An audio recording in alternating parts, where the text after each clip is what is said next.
किसी गांव में एक बूढ़ा आदमी रहता था। उस आदमी की परेशानी ये थी कि उसका एक ही बेटा था और वो भी निकम्मा निकला था। कोई काम काज नहीं करता था, सारा दिन दोस्तों के साथ आवारा घूमता रहता, कहीं भी एक पैसे का भी काम नहीं करता था। इस बात से परेशान होकर बूढ़े किसान ने उसे सबक सिखाने का सोचा।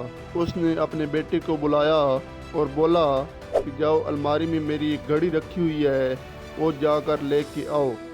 लड़का जाता है और अलमारी से घड़ी निकाल कर लाता है। अब किसान ने कहा कि ये घड़ी ले जाओ और बाज़ार जाकर इसकी कीमत पता करके आओ। अब लड़का घड़ी लेकर बाज़ार चला जाता है और मुख्तलिफ दुकानों से जाकर उस घड़ी की कीमत पूछता है। कोई उसकी कीमत 500 रुपये बताता है और कोई 1000 रुपये। लड़का बाज़ार में मौजूद तकरीबन सारी दुकानों पे जाता है और हर एक से कीमत का पूछता है।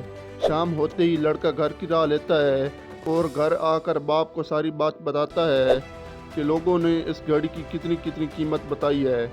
बाप सारी बात सुनता है और कहता है कि ठीक है, घड़ी को वापस अलमारी में रख दो।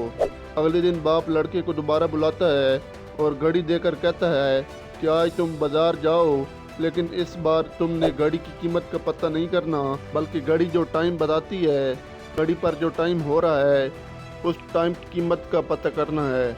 अब लड़के को समझ नहीं आ रहा था कि उसका बाप उससे क्या करवाना चाहता है। घड़ी की कीमत पूछने तक तो ठीक था, अब घड़ी पर जो टाइम हो रहा है उसकी कीमत का मालूम करना कैसा।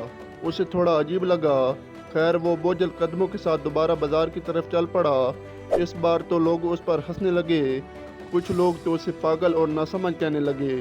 लोगों ने कहा, अजीब लड़का है, कभी घड़ी की कीमत पूछता है और कभी घड़ी के वक्त की।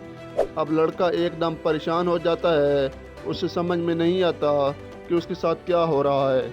इसी परेशानी और मायूसी की हालत में वो घर की तरफ चल पड़ा और रास्ते में एक सेठ की दुकान उसे नजर आई।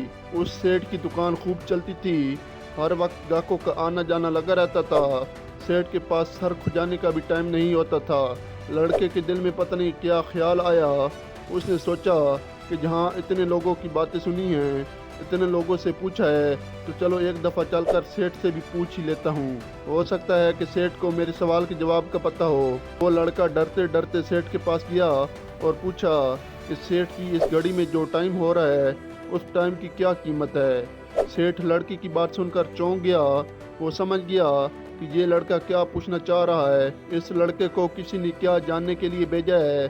उन्होंने उस लड़के को बड़े प्यार से अपने पास बिठाया और बोला कि देखो बेटा, इस घड़ी की कीमत हो सकती है, पर इस घड़ी पर जो वक्त चल रहा है उस वक्त की कोई कीमत नहीं।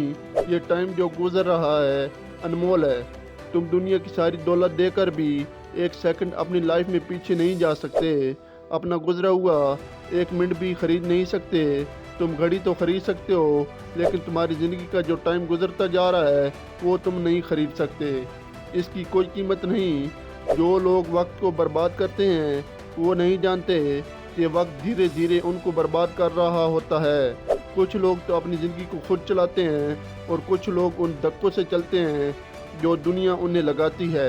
जिस तरफ धक्का मिला उसी तरफ चले गए। इसलिए बेटा, अगर तुम्हें अपनी ज़िंदगी प्यारी है तो अपने वक्त की कदर करो, क्योंकि तुम्हारी ज़िंदगी तुम्हारा वक्त ही तो है। अब लड़के को पूरी बात समझ में आ गई। वो समझ गया कि उसके वालिद साहब उसे क्या समझाना चाहते हैं और सेठ उसे क्या सबक दे रहा है। वो फ़ौरन वहाँ से निकला। उसे एहसास हुआ कि वो अपनी ज़िंदगी कितने कीमती पल ज़ाया कर चुका है। उसकी आंखों में आंसू आ गए थे। वो भागता हुआ अपने घर की तरफ चल पड़ा, जहाँ उसके वालिद साहब उसका इंतज़ार कर रहे थे। उस दिन के बाद उस लड़के की पूरी ज़िंदगी बदल गई।